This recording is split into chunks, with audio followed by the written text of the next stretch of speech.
Before we get into today's show, let me tell you about the latest deal from Mike Lindell, MyPillow. Once again, the big box stores have canceled their orders simply because they don't agree with Mike Lindell's politics. They don't like it because he supports President Trump. Well, he's going to pass that savings on to you. No more middleman. And boy, does he have some great deals on the Giza Dream sheets and the Percal bed sheets. Listen to this. Giza Dream queen size, normally $139.98. Your wholesale price, $69.99 when you use promo code Joey. King size, only $79.99. The Percal queen size, normally $89.98. Your wholesale price, $29.98 when you use promo code Joey. Just call 1-800-893-4059 or go to mypillow.com. Always use promo code Joey. Free shipping options available. This allotment's not going to last very long. When they're gone, they're gone.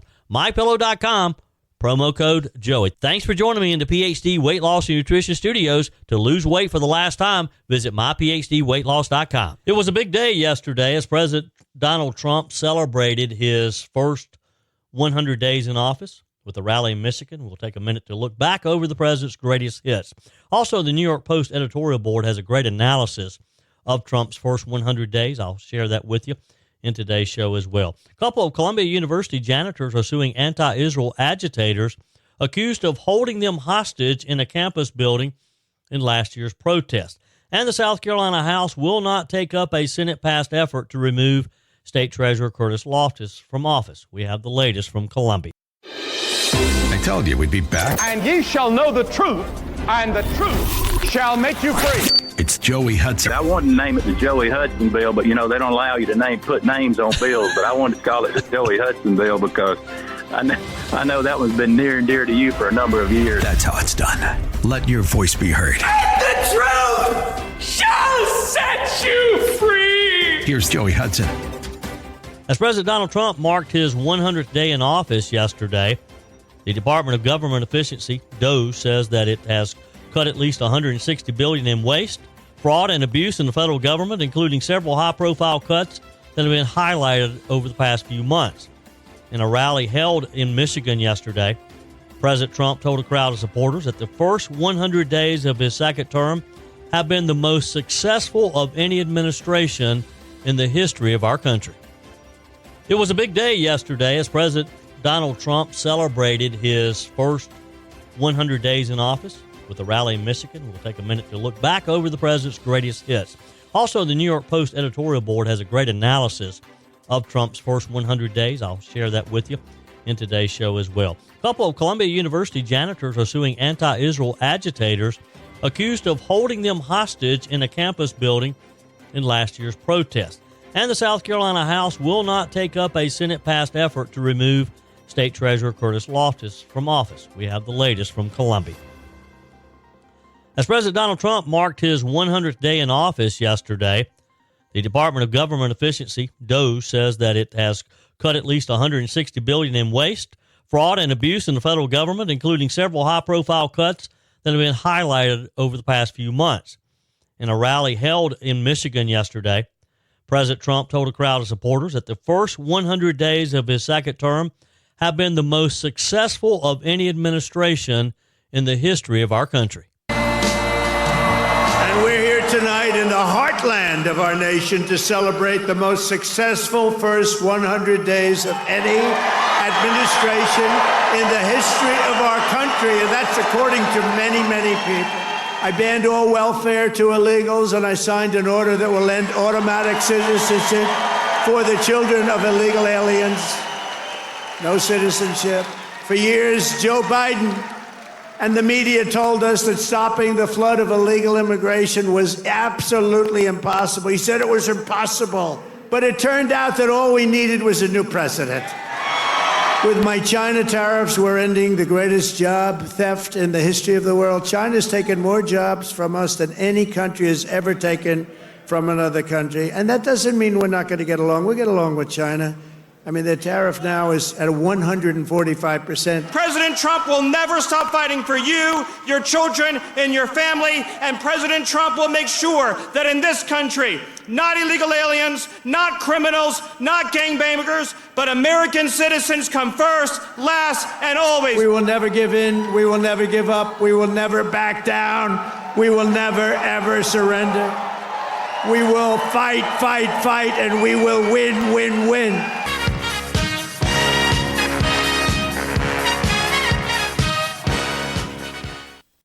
And it was classic Trump yesterday. Now, depending on who you ask, President Trump's latest poll number suggests that maybe Americans are less than thrilled with the way Trump has led the nation in his return to power. The president stands at 44% approval and 55% disapproval in the most recent Fox News national poll, which was conducted April 18th through April the 21st.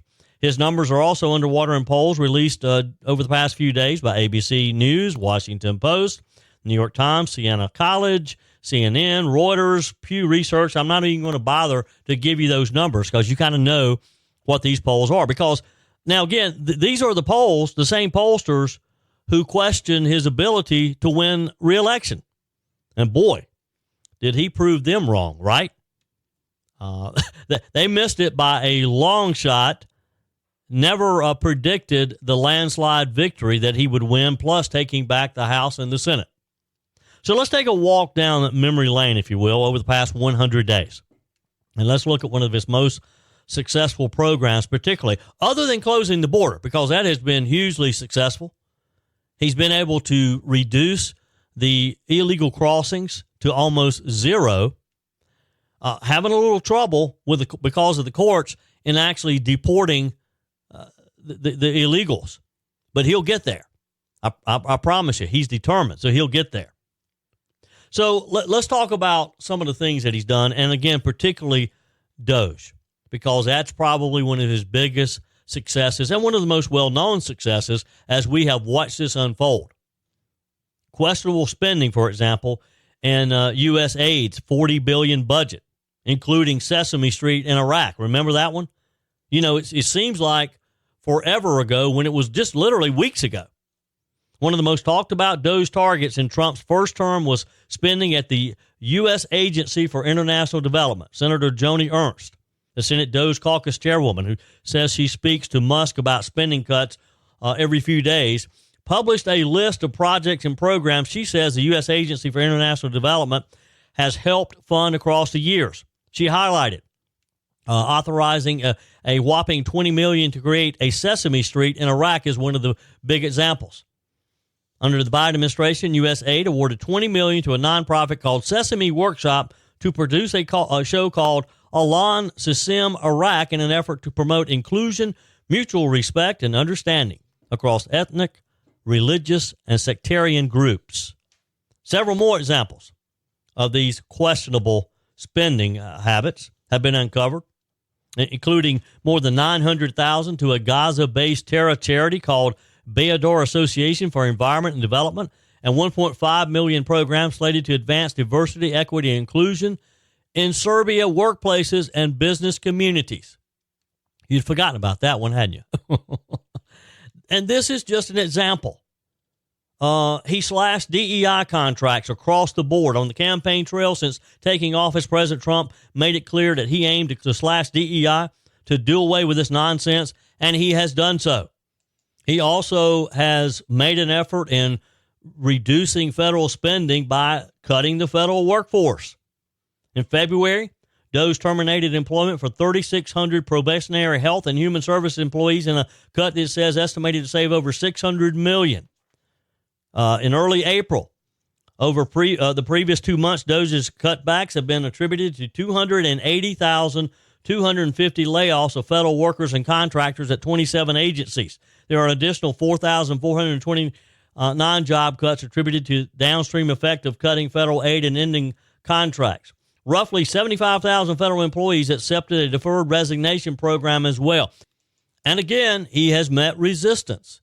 He has been sued by people who want to protect these bureaucrats. But how do you reduce federal spending? How do you reduce the overburdened size of a federal government if you can't start cutting programs, if you can't start eliminating jobs? And I've said it many times, I hate for anyone to lose their jobs, but we have to get a handle over the size of our government. Oh, and probably one of the most spectacular was the Doge-inspired EPA locating $20 billion in waste. The Environmental Protection Agency inspired Doge's crackdown on federal spending, said it had located $20 billion in tax dollars within the agency that the Biden administration reportedly knew they were wasting. The EPA found that just 8 agencies were controlling the distribution of tens of billions of taxpayer dollars to different entities at their discretion, like the Climate United Fund, which reportedly received just under $7 billion. I mean, the list goes on. We've never seen some of these things. We saw the EPA administrator, Lee Zeldin, in a video posted on X talking about how they had featured a Biden EPA political appointee talking about tossing gold bars off the Titanic, rushing to get billions of dollars out the door before Inauguration Day. This is just an example of some of the things Trump has been able to uncover and eliminate. It's head-spinning, and it's only been 100 days. Hi, Joey Hudson here. You know, this spring there's a renewed energy and focus on efficiencies, and shaking up unhealthy habits don't serve us well. There's so much chatter about making America great again, but it starts in your home with you being the best, healthiest version of yourself. And PhD Weight Loss is doing their part, because for the first time ever, the first 11 callers get 2 free weeks added to your weight loss program.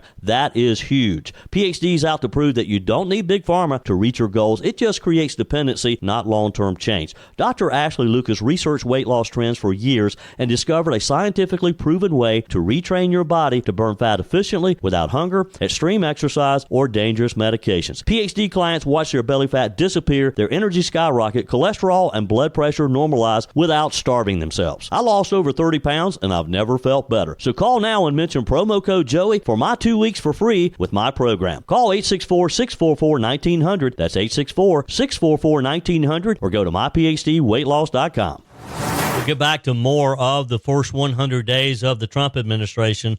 The New York Post Editorial Board wrote a great analysis, the highs and the lows and the road ahead, and we'll get back to that in just a minute. First, a bit of drama in the U.S. House between the House Speaker and one of the leading Trump supporters in a he said, she said. Representative Elise Stefanik, the Republican from New York, publicly pushed back against Speaker Mike Johnson yesterday, disputing his claim that they had discussed the New York governor's race. Now, at a press conference, Speaker Johnson told reporters he was having, quote, conversations with Stefanik and Representative Mike Lawler, both floated as potential candidates for governor of New York.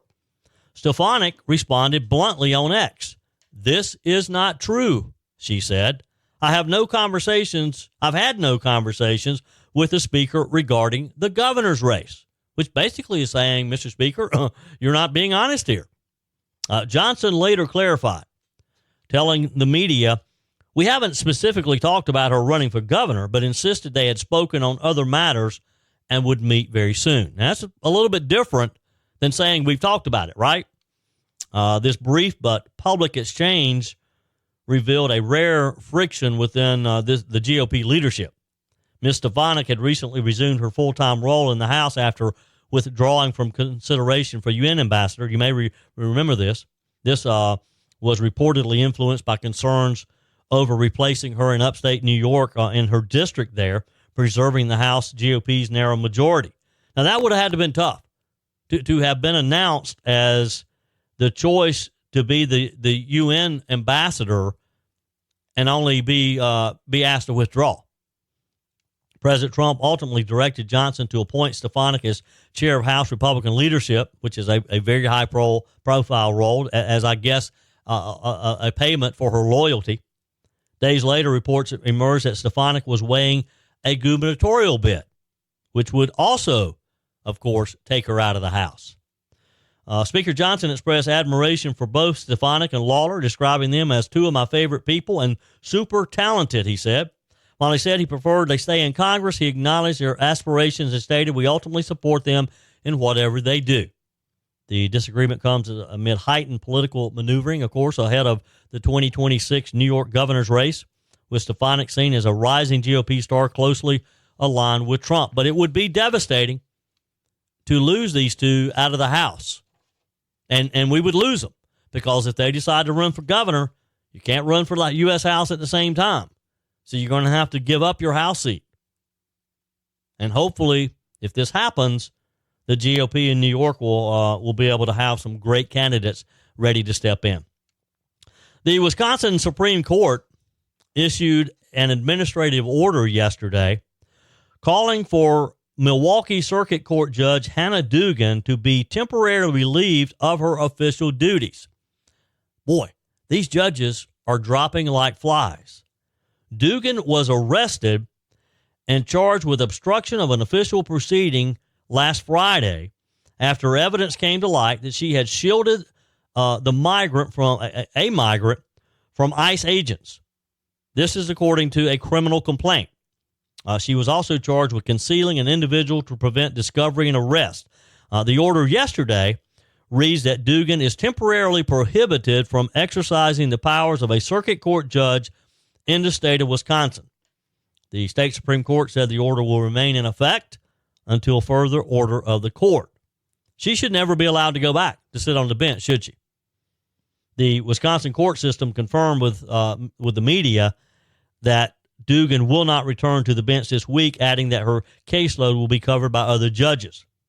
Dugan is expected to be back in federal court on May the 15th, where she faces federal charges of felony obstruction of a federal agency and concealing a person to help them avoid arrest, which is a misdemeanor. I hate it for her. I hate it for her family, but she deserves it, doesn't she? When you are a officer of the court, you're a federal judge, and you think literally you're above the law, and you can shield an illegal and prevent that illegal from possible deportation. Supreme Court Justice Neil Gorsuch scolded an experienced lawyer during oral arguments this week in a case centered on disability discrimination in public schools. This was a rare and heated exchange that surprised a lot of people who are court watchers, I guess you could say. This exchange took place during oral arguments in AJT versus Osseo area schools, a case centered on whether school districts can be held liable for discriminating against students with disabilities under the American with Disabilities Act. Gorsuch scolded Williams and Connolly lawyer Lisa Blatt, who is said to be an experienced Supreme Court litigator. She's representing the Minnesota Public Schools for accusing the plaintiffs of lying in their assertions before the high court. Plaintiffs in the case are representing the parents of a girl who has severe epilepsy, who sued the public school for refusing to provide at-home school during the morning, an accommodation she would receive in other districts in the state. Now, this exchange between Justice Gorsuch and Ms. Blatt took place after she accused them of lying about the public school stance. Counsel should be more careful with their words, Gorsuch told Ms. Blatt in a warning. Okay, well, they should be more careful in mischaracterizing a position by an experienced advocate of the Supreme Court, with all due respect, she responded. Big mistake. Big mistake to seemingly challenge a justice of the United States Supreme Court. Later, he referenced the lying accusation again. He said, Ms. Blatt, I confess I'm still troubled by your suggestion that your friends on the other side have lied. Okay, she fired back. Let's pull it up in oral arguments. Gorsuch cut in, telling her, I think we're going to have to leave it here, and I'd ask you to reconsider that phrase. Gorsuch said before Blatt attempted to interject, you can accuse people of being incorrect, but lying. Ms. Blatt, if I might finish, because she tried to interrupt him again, but lying is another matter. He then started to read through page 1 of her brief before she interrupted again. I'm not finished, Gorsuch told her, raising his voice then. Boy, I wish we could have a recording of this. You can't, though. I mean, media is not allowed in the Supreme Court like this. He then told her of the lying accusation. Withdraw your accusation, Miss Blatt. Fine, I withdraw, she shot back. Plaintiffs said on rebuttal only that they would not dignify the name calling. The exchange sparked some buzz online, including from an experienced appeals court litigator who said, I've never heard Justice Gorsuch so angry. I got a feeling that her career in front of the Supreme Court probably took a turn for the worse. Your comments are welcome on the Firmin Ford text line, 864-477-JOEY. That's 864-477-5639. Emails always welcome, joey@joeyhudson.com. As we continue to spotlight and celebrate, I guess you could say, the first 100 days of Trump 2.0, the New York Post Editorial Board had a great column yesterday. I typically don't read a full column, but I want to read parts of this because I think it kind of summed up as the president said, it's the most successful 100 days of any administration in history. So the Post board writes, so when Donald Trump headed back to the White House on January 20th, most folks knew him fairly well. They knew his priorities.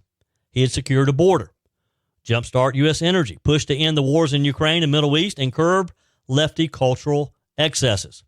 He'd put the interest of America and its workers over those of other countries. He'd make America great again.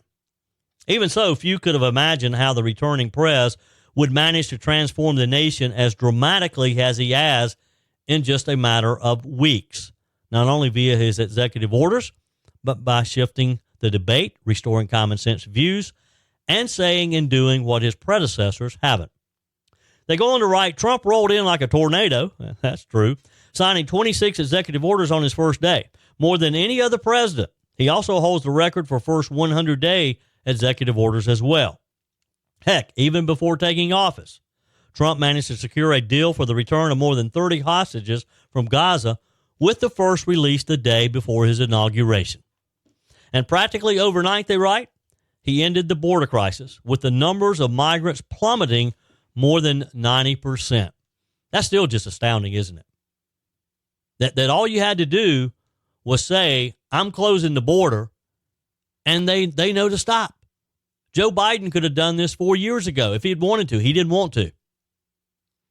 Back to the New York Post. They say, yet another top Trump priority, making the world economy fairer to the United States, has sparked major economic shifts, though not necessarily good ones.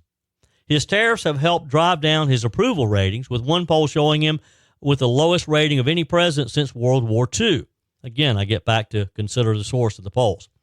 They write, still, for better or worse, Trump's actions have been nothing short of stunning. He's moved the Overton window, shown what's possible, and put the lie to Democrats' claims that some things are just not fixable.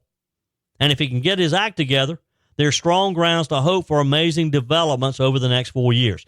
Let's look at all the issues more closely, they write. And then the Post goes into going one by the issues. For example, migrants. They write, of all Trump's 100-day accomplishments, fixing the border mess is hands down his biggest. In just his first full month in office, Southwest land border encounters averaged a mere 418 per day, down from a peak of 9,741 under Biden, this according to Customs and Border Protection data. That's a mind-blowing 96% plunge. It's amazing, isn't it? 418 per day versus Joe Biden's 9,741. And all he did was say, we're closing the border. They write, how did Trump do it? Well, by rescinding Biden's invitation to would-be migrants. He hindered his predecessor's parole program and the CBP One app, flipped catch and release to catch and detain or deport, and began hunting, prosecuting, and booting illegal migrants in the country, particularly violent criminal ones. Sure enough, as Todd Benson put it, aspiring border crossers no longer wanted to pay the smuggling money on a lost cause. The left, meanwhile, wants the illegal migrant waves to keep coming. It hypes the case of alleged MS-13 gangbanger Kilmar Abrego Garcia, hoping to derail all of Trump's deportations. Yet the courts clearly okayed Garcia's deportation, just not to El Salvador, citing his now outdated claim gangs would target him. Due to an administrative error, he was sent there anyway, but that's hardly reason to end all deportations, which are a key part of dissuading newcomers. Then they go on to talk about the economy. They write, Trump's performance here merits lower marks, while his intent of rebalancing trade with the rest of the world, and especially China, is admirable. His execution of the strategy has been blundering, they write. His steep on-again, off-again tariffs have sown chaos, fear, and uncertainty and damaged America's reputation around the world. The Post says since January 20th, the markets have ridden a roller coaster. The Federal Reserve projects negative growth for the first quarter of the year. Indeed, the turmoil has been so massive that Trump had to backtrack on his country-by-country trade deficit tariffs and has signaled a coming rollback of his massive 145% surcharge on Chinese goods. Trump could turn things around by delivering a series of quick tariff deals that improve the economics for U.S. importers or exporters, boost investments and jobs here at home, and stave off imminent price shocks and supply shortages. Cutting needless regulations and unleashing American businesses will help mitigate some of the lasting tariff damage. Now, we know that the tariff situation is questionable because it has caused some problems in the world, in the markets. But we have to be patient. One example, and I'm going to digress a bit from the New York Post article. Albertsons, America's second largest grocery chain, just fired a shot across the bow, and it's aimed squarely at their own suppliers in relationship to tariffs. They're refusing to accept any tariff-related price hikes, standing firm against inflation triggered by President Trump's tariff policies. Albertsons, which owns names like Safeway, Vons, Jewel Osco, and Randall's, sent a letter out last month telling suppliers, and they were real simple and real direct, if you're trying to sneak tariff charges into invoices, think again. They're putting the hammer down, saying those extra costs will be rejected, disputed, and could even delay payments. Now, why are they doing this? Because they want to keep prices competitive. They want to protect the American consumer, something that Washington bureaucrats seem to have forgotten how to do. And if other companies will follow suit, we'll be okay. Because let's be clear, President Trump's tariffs aren't the problem here. Trump's making the tough calls, a 10% baseline tariff across almost every trading partner. He's doing it to bring manufacturing back, to put America first, and to finally fix the trade imbalances that have hollowed out our economy for decades. That takes guts. And he's rolling the dice to a degree. I heard someone say the other day about if tariffs were so bad, and if tariffs would completely wreck an economy, why have all these other countries, about every country around the world, been charging us tariffs for our goods exported all these years? And it hasn't wrecked their economies. Trump isn't just slapping tariffs around for fun. It's part of a strategy. He's trying to level the playing field, stop the flood of cheap foreign goods, and rebuild American jobs. I mean, that's the bottom line, is to rebuild American jobs. He's even pointed to it during his Make America Wealthy Again event last month, holding up a chart on reciprocal tariffs. No more getting ripped off by countries that taxed our goods while we let theirs flood in for free. We had the strongest economy in the world. Well, they needed us more than we needed them.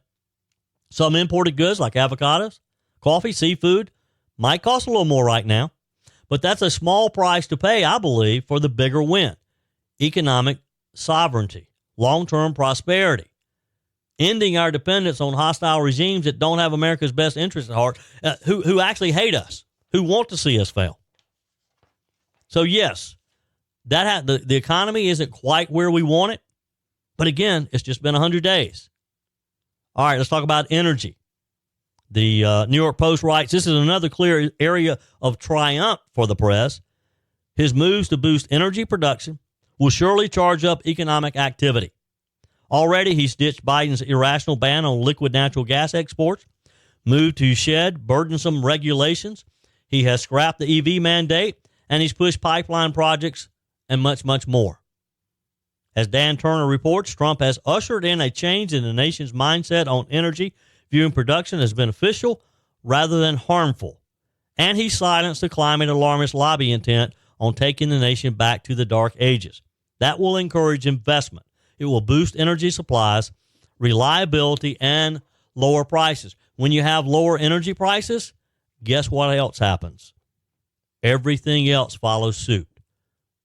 Every product that we have in our homes is affected by energy cost. When that product is put on a truck and that truck has to buy diesel fuel, when the price of diesel fuel comes down, shipping comes down, products become less expensive. Taxes and spending. The Post writes Trump's Department of Government Efficiency, DOGE, didn't produce the $2 trillion promise, but it's reaped some savings, and notably it's exposed outrageous waste and woke-fueled abuse. And they go back to some of the crazy programs that they identified and have eliminated. And the list goes on. I mean, you know, there's a whole list of things that he has done right. So I think, like he celebrated in Michigan, I think the country can celebrate as well. Your comments are welcome on the Firmin Ford text line, 864-477-JOEY. That's 864-477-5639. Emails always welcome, joey@joeyhudson.com. Speaking of the Firmin Ford text line, you know, it's never been more important to support locally run businesses owned by people who actually live here in the upstate. Let me take a minute to talk with you about our friends at Firmin Ford. If you're looking for a new vehicle, maybe a great pre-owned vehicle, one you can trust, or maybe you're looking to order that special vehicle. Either way, if you want a new one, a brand new one, or a pre-owned that you can trust, the folks at Firmin Ford, they're there to help you. Their name is on the sign because their name is on the line, because every single transaction is important to them. Jim Firmin, Matthew Firmin. They do business the right way.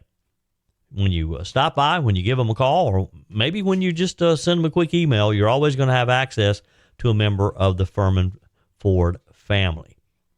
And by the way, they also offer great service, and you're not going to have to wait weeks and weeks to get it done. And you do not have had to purchase your vehicle at Firmin Ford. Doesn't even have to be a Ford. They service all makes and models. Visit my friends at Firmin Ford online at firminford.com, firminford.com. On our text line, and we've had a lot of text messages. Sorry, time just flies, and I don't have time to do all of them. Let's just grab a couple here. Jordan says, okay, here's what we do, Joey. I know you said I wouldn't make a good politician because I make too much sense, but have Trump open the border, and I mean wide open. Everyone is allowed in. No green cards, no vetting. Everyone is welcome. The Democrats will have a wall built so fast all of our heads will spin. They will do it out of spite. You may be right, Jordan. It'd be scary to take that chance and to watch, though. Albert says, Joey, I've said this before. I don't think that any of us realize how deep the political corruption was running in this country. These federal judges who believe that they are the law have to go. It's time that term limits be applied to federal judges. Lifetime appointments makes federal judges believe in their own agenda, not the law.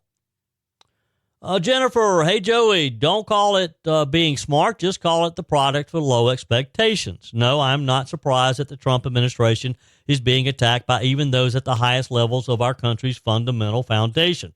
Trump is doing exactly what he said he would do, what he was elected to do, and as an explanation for what he gets for that, I'm almost tempted to go back to the old axiom, no good deed goes unpunished. To attack Trump because he is Trump is a well-rehearsed practice for years now. Why would it have stopped? Someone in the Trump administration with a certain set of skills should be tasked with correct presentation from the White House to the public. I think the better execution in that area would help Trump's ratings. Thank you all for your texts. And again, there's just so many. I'll read them all, so keep them coming, as well as your emails. joey@joeyhudson.com. You can also leave me a message on the MyPillow message line, 864-477-JOEY. Just leave me a message. I listen to those as well, and always use promo code Joey when you go to mypillow.com and take advantage of all the great deals. Boy, we had some great deals this week as Mike Gallagher and I were in Minnesota at the MyPillow factory on Monday.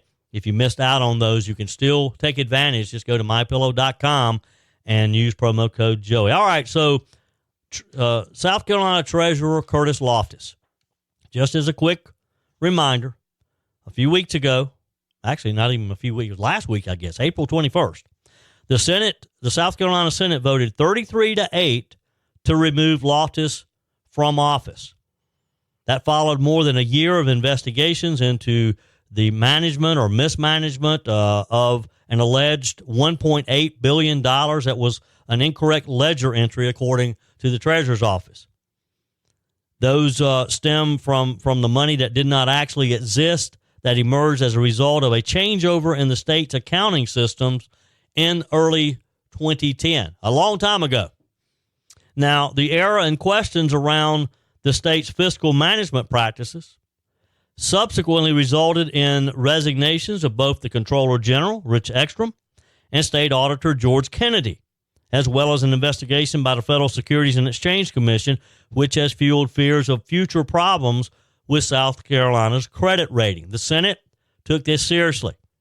So they had a trial, basically, and the Senate voted overwhelmingly to remove Curtis Loftis.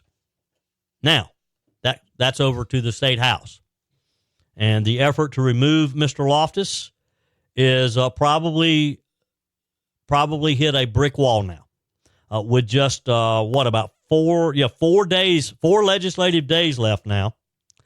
And after the removal resolution was read across the House Speaker's desk, the Senate suggestion to remove Loftis is probably dead in the House Ways and Means Committee.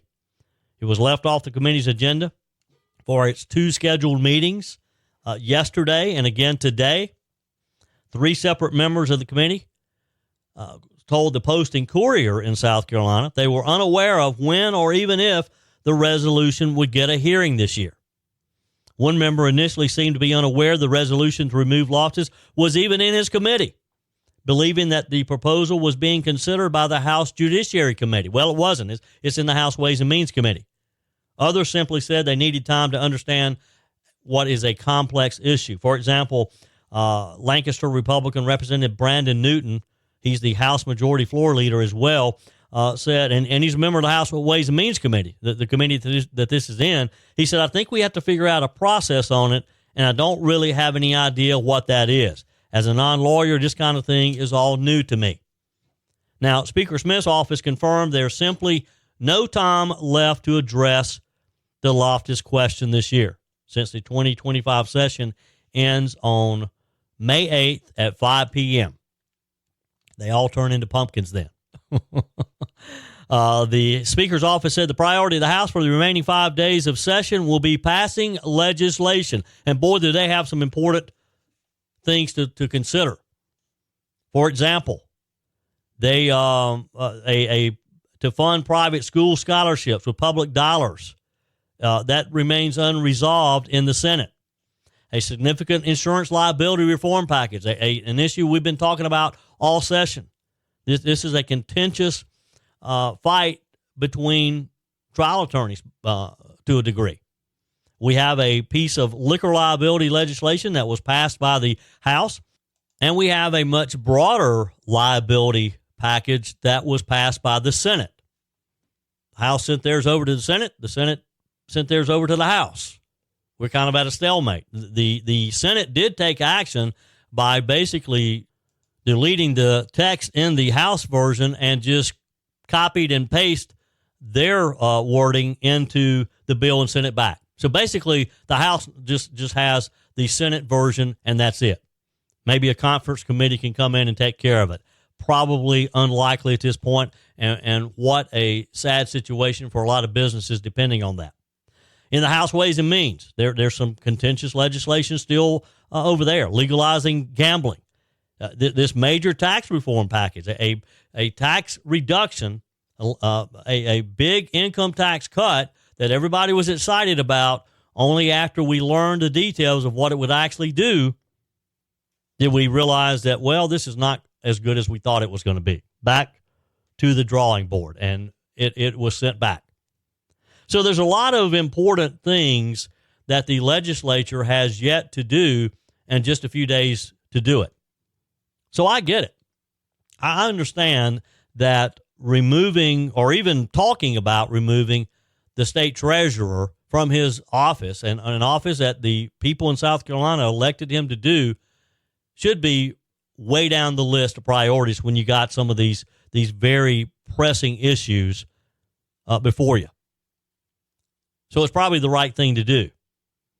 Ways and Means Committee member Representative Neil Collins said in an interview with Post and Courier, all of my attention has been on the budget and the income tax cut bill. I think that's where the majority of our time is going to go. And he's right, and it should be. We really need for the legislature to come up with a solution on the liability question, or we're going to see more businesses close. We're going to see more people who have worked hard to build a business. We're going to see people who took their 401k out to start a business, a restaurant, or a small bar, a neighborhood bar, and they're going to lose it because of our liability laws in this state. They can't get insurance. They can't afford the insurance. So, hey, members of the legislature, let's go to work. Let's make these last 4 days worthwhile and get something accomplished. Do it for the people who elected you to serve. That's it for today's edition of Just the Truth. Thanks for joining me in the PhD Weight Loss and Nutrition Studio. To lose weight for the last time, visit myphdweightloss.com. If you haven't joined our mailing list yet, visit my website, joeyhudson.com. Just click on the Connect with Joey button so that you can receive our emails and the most up-to-date news. Also, find me on YouTube. Be sure and like, subscribe, follow me on my YouTube channel. Just search for Joey Hudson. Appreciate you spending a few minutes of your day with me. Be sure and forward this edition of Just the Truth to some friends. Just click on the share button. Send it to a few of your contacts, because if we're going to build our community and if we're going to win in November, we got to build an army of conservatives. The way we beat Joe Biden is through educating people, and no better way than encouraging them to listen to Just the Truth. Hey, keep those comments coming via the Firmin Ford text line, 864-477-JOEY, 864-477-5639. Your emails always welcome as well. Joey@joeyhudson.com. Don't forget to take advantage of the MyPillow special, $25 for the My Towels 6-piece towel set when you use promo code Joey. Just go to MyPillow.com. Always use promo code Joey. We're back again tomorrow. Hope you will be too. Remember, God's got this. He's still in control.